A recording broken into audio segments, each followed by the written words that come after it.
mag-transit kita summarize kita ng kinagan no sa kanaton niya spirala doon na gabi. So sa Maya 11, igalaw yung kanatong studs na ang mga several o kadaygan ng mga grupo ng mga Hudyo na kaliniyan, mga tao na kaliniyan nila patayon niya Rasul sallallahu alaihi wasallam. Isa sinya niyang Bani Nadir, no? Yan sila niyang Bani Nadir, yan yung Hudyo at sa Madina. Nakalini nilang patayon yung Rasul sallallahu alaihi wasallam. So igaplano sila na apabila maging Rasul sallallahu alaihi wasallam sinyang sangka partikular na lugar, naaugan nila ng bato yung unang Rasul sallallahu alaihi wasallam. So ang sinyan, yadating ang Jibril, o katus ang Rasul sallallahu alaihi wasallam, o i-warningan na niya Rasul sallallahu alaihi wasallam na balik sang kamoy si kanay kay yang Hudyo na apatayon kaw nila ng sinyan na apit na kanto, augan kaw nila ng bato. So yung Allah subhanahu wa ta'ala na isugo na niya Rasul sallallahu alaihi wasallam ng pag-siege o pagsakop sinyang na lugar. So iyon ang pag-siege na Rasul sallallahu alaihi wasallam yan na ipalibutan ng Rasul ang masahabanan o iimpusan ng rule na way ang makasud sang area ng Bani Nadir o way ang makalugwa. Ang mamalugwa sa area ng Bani Nadir na amatay, no? So, iatagan sila ng mandato ng Rasul sallallahu alaihi wasallam na mag-give up sila o abuyan sila, pili sila na mabuhay, mag-give up sila, masuko sila sa Rasul sallallahu alaihi wasallam o mapanaw sila sa Madina o di sila mainangin yan na amatay sila, no? So, ipili nila na mapanaw at sa Madina. Agaw sa yung mga Jewish, yung Hudyo sa Israel, nakalinin nila na i-claim back, no? Kalinin nila kamangan yung Madina barik kay malig yung igaw ya ato na Hudyo ni ngaon na maski igaw na pa sa Rasul, no? Bago yan mag-migrate sa Madina. So sa Aya 12 na yaning pamaagi ng pag-induan ng Taurat na parehas guide sa induan ng Quran, no? Na yung ibalik ka ng ustad-ustad, no? Na when pagasikon yung mga Israel, na yung Israel na sikon yan isang tupo ni Jacob, no?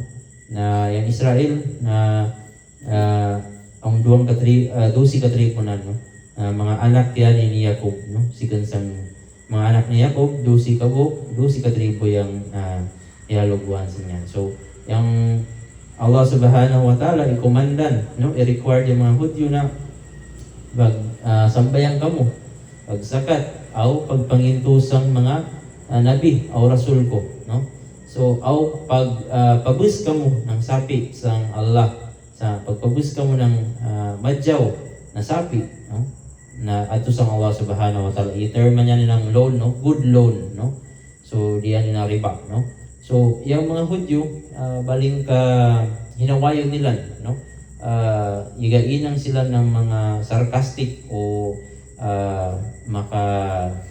makadit sang pangatayan na mga comment na yung Allah subhanahu wa ta'ala pobre ko, no? Kay kinahanglan pa maayo ng loan di sang mga kautawan.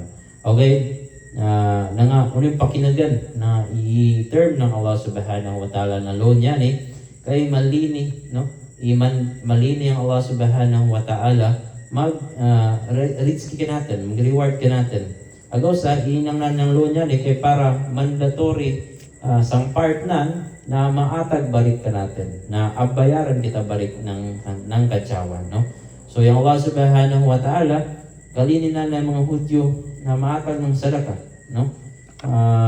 Agaw sa kalinin na ng mga Hudyo na makaatag ng sadaka, makaatag ng balik na sadaka. Agaw sa i-term na ng good loan niyan kay para yung mga Hudyo ma-encourage na maatag ng sadaka. Kay kung loan ganyan na abayaran yun dyan. So kung ma-loan yung Allah ka natin, na abayaran na, no? So inyan yung pag-encourage ng Allah subhanahu wa ta'ala sa mga Hudyo, okay, na ibalisan ganyan ng Hudyo ng mga sarcastic na istorya, no?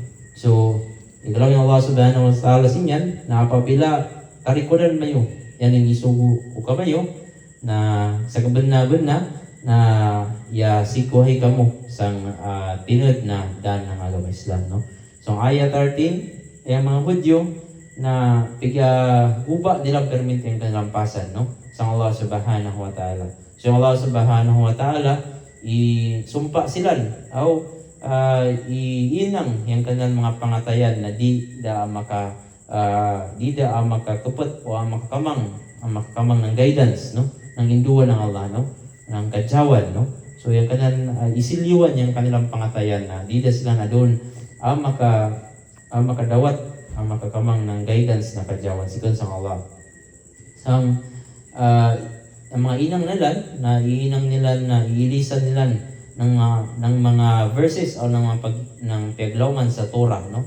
Yan ang Torah, yan ang ipadayan ni kang Nabi Musa na ipangilisan nila yung mga rules o regulations na ipaatag ng Allah subhanahu wa ta'ala at to yung mga mensahe ng Allah subhanahu wa ta'ala at to na inilisan nila sa Torah, no?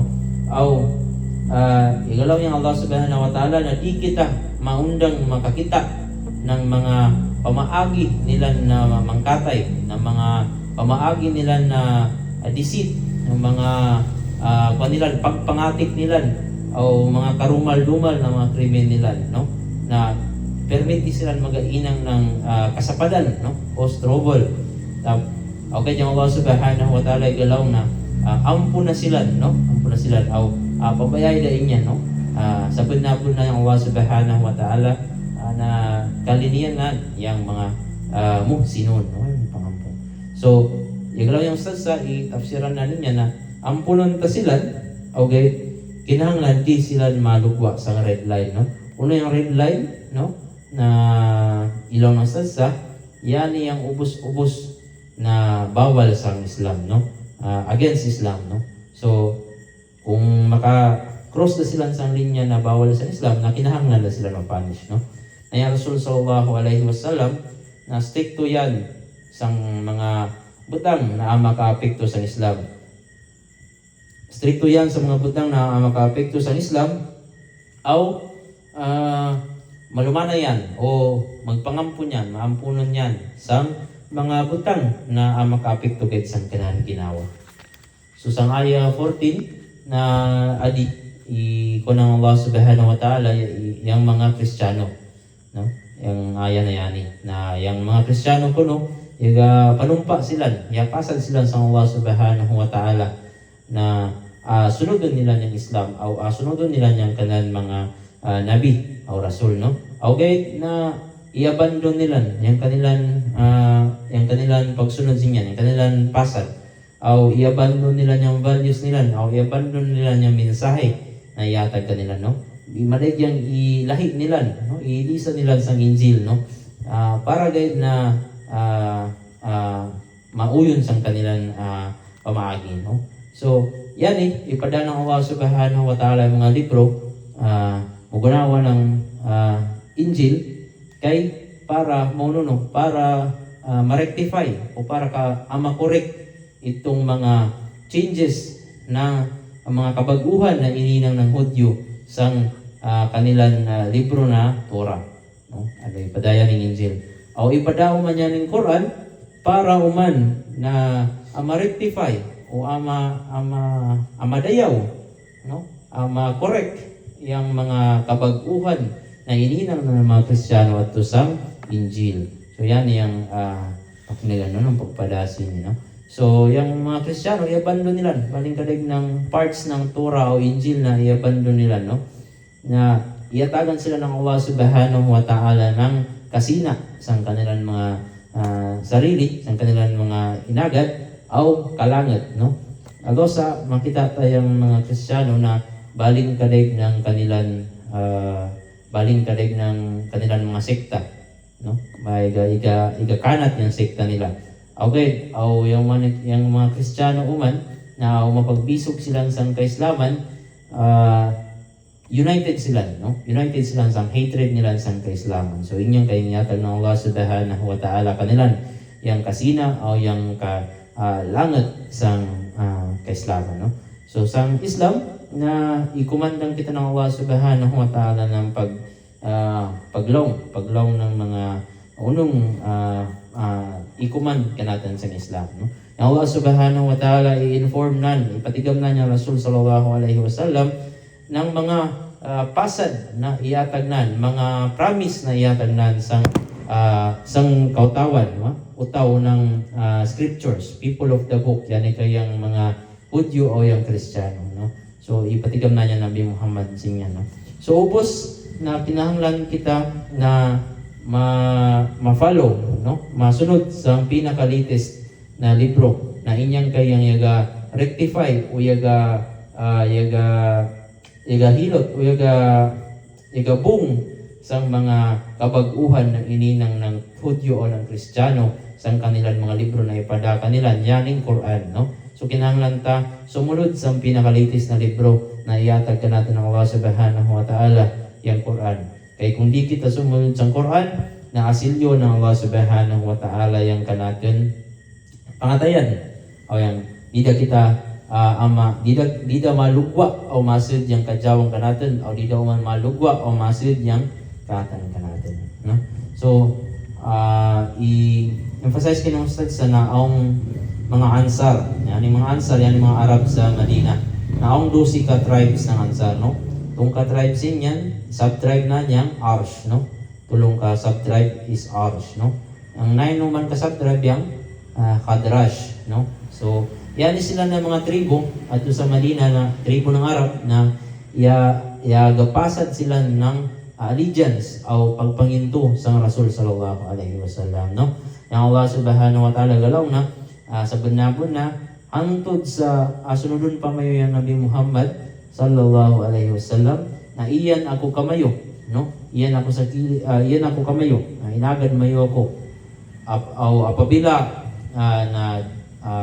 kuno may yung pasad mayo, gubaon may yung pasad mayo na masunod ka mo sa Quran sa Nabi Muhammad na inshallah na panisyan ta kamo ng Allah Subhanahu wa Ta'ala.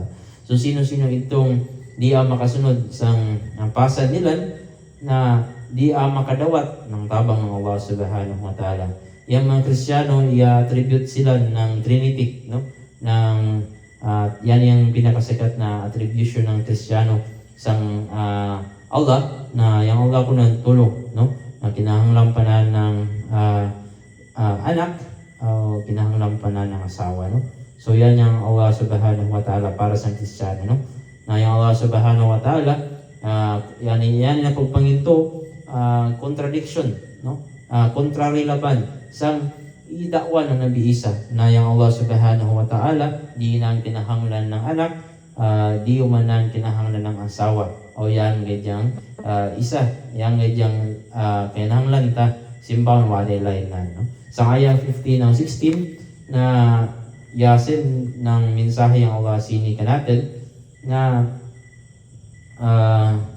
sa mga yamanginto na itaguan nila yung mga mensahe ng mga libro na iatag na mensahe ng Allah Subhanahu wa Ta'ala sa Hudyo o Kristiyano na ipangtaguan nila kung ano yun yung tinod na sud ng Torah o Injil, no? So malik yung itaguan nila ng mga mensahe sa Torah o Injil, no? Agaw sa ipada ng Allah Subhanahu wa Ta'ala yung Quran. So ikalawang i-advise yung kanatin ustads na magaduwa kita na mangayo kita ng guidance, no? Guidance ng Allah Subhanahu wa Ta'ala. Mangayo kita ng rahmah sa Allah Subhanahu wa Ta'ala o mangayo kita ng kaampunan sa Allah Subhanahu wa Ta'ala. So yan yung tulo, yan yung mga medyo baliwala ta ng mga pangayo sa Allah Subhanahu wa Ta'ala, no? Na importante laban yan eh. Pangayon ta sa Allah Subhanahu wa Ta'ala na dawatan na niyang kanatin mga sambayang, dawatan na niyang kanatin zakat, pagpuasa, ubos-ubos ng iwadata. So yung lang ustad sa kinahanglan ta na mahambol, no? Mapagkumbaba kita sang mata ng Allah Subhanahu wa Ta'ala kay abir tagbis na pagka-arugante sa mata ng Allah Subhanahu wa Ta'ala na adami kita sa naraka, no? Beratan tayong syaitan na arrogante laban yan na i-claim na mas matas pa yan o mas maadyaw pa yan sang Adam agaw sa idamit yan, no? Ipanisya niya ng Allah subhanahu wa ta'ala. Yung religion ng Allah subhanahu wa ta'ala na yung religion ng ipakatag ng Nabi Muhammad sallallahu alaihi wasallam. Yung Trinity na mali laban na balin kalisod sana doon i-absorb, no? Kay ibaratan inangan nila ng Allah subhanahu wa ta'ala na kinahanglampanan ng asawa o kinahanglampanan ng anak. Yang Quran na yan para sa Arab o para sa hindi ng Arab. Para umanyan isang yaman, para umanyan isang matigam o para umansang di ng matigam, no? Kaya maununod para sa hindi ng matigam kay apabila di ka matigam magbasa ng Quran, pwede ka maningog na magbasa ng Quran. Apabila ako katigam ng mana ng Quran, pwede ka maningog sino ito yung gamana ng Quran. Allah subhanahu wa ta'ala ipadana niya Nabi Muhammad o yung Quran na ang mga clear o mga klaro na mga ebidensya na ang mga distinction uman na ilahi na uno yang madyaw sang matay, no? Yan ni kayang Quran o yung Nabi Muhammad, no? So uno yan yung kabiran, maraming ibang kabiran ng mga Hudyo, no? Na mga butang sikon sa Torah, mga induan ng Torah na ituis nila para inyang kay ipang tuis nila para at ma-benefit sila sinyan, no? Isa sinyan is yan yung pagbuno ng bato sa mga maka adultery, yan yung mga online mga asawa o bana na nag-inang pa ng zina, no? So igalaw si Ibn Abbas na sino-sino hindi mamangingtuon sang pagbuno ng bato as punishment sa adultery na wayang pangingko sa Quran. Yan yung mga rabbis, yan yung mga imam ng mga Hudyo na ituis nila ninyan, na ininanggit nila niyang punishment o yung siksa sinyang inang na inyan, yung adultery ng abod ng kaugay sang suga, no? So inyan yung kay yung isa na pagtuis ng mga Hudyo ng induan ng Torah, no? So sa aya 16 and 17 itagbis ka na explanation ng Ustad Tasini na grabing ka ridiculous minang makaikuanay na aasumon na yung Allah subhanahu wa ta'ala na ang kanan anak o ang kanan asawa o kinahanglan na ng asawa. Yung Allah subhanahu wa ta'ala na all sufficient, no? Makagaganan niyang ubos, no? Way lacking tanan, way kulang tanan, o kaya na ubos, no? O yung Allah subhanahu wa ta'ala ubos ng mga inang, ubos ng mga makhluk adi sa dunya na iyan sang kanan mercy, iyan sang kanan rahma, no? Iyan sang kanan pangimluyan, no? Na Allah subhanahu wa ta'ala di na kinahanglan ng master plan, no? Kaya nan inangan ubos-ubos sang kanan pagbut, no? Kun fayakun, no? So para sa mga Hudyo na yan yung mga Hudyo, yung manginto sila na ubos guide ng makasid yung suruga, ito guide yung ang dugo ng Hudyo, no? Only those na on Jewish blood, no? Ang dugo nila, ang dugo ng Hudyo at yung kanila, no? So sino-sino itong way dugo, way kagikan si kansang Hudyo na i-consider niya ng mga Hudyo na di makasid sang suruga. Agaw sa yan yung mga Hudyo, way puangad sini, way kanilang konsensya ng makita na ng pag-slaughter nila, pagpatay nila, pag-genocide nila sang utaw ng Palestine, sang mga iso ng Palestine. Kay yung kanilang ipangintuan na yan pwede ka dyan ipatayon kay manaraka sa pagyapon niya ni. Kaya nga makasugid sa suruga itong utaw na ang dugo ng Hudyo. So yung Kristiyano man, na manginto sila sa tungka betang, no? Trinity na kunyari equal kunyari kalan yang anak, yang ama, o yang Holy Ghost, no? Yang Holy Ghost na pinatawag nila, no? So, ma-realize niya doon ng mga Kristiyano na mahirap ibenta yan ang concept ng Trinity. Labi-labi dato sang mga isa doon, no? Mga bagwa doon na mga sugnod na mga isa, no? So yung Allah Subhanahu wa Ta'ala nagalaw na apanisyan nan, no? Yang break sini na mga induan na, no? Na break na mga pasad nila. O yaga manginto sini na mga ridiculous na assumption kanan, no? Na sang Allah Subhanahu wa Ta'ala panag-iyan na niyang langit o lupa o uno yang iyan sa pagutan nan, no? Kanang Allah Subhanahu wa Ta'ala yan. O kanang Allah Subhanahu wa Ta'ala kita mabarik. So inyang gayang kanatang lesson na doon na gabi sunod naman.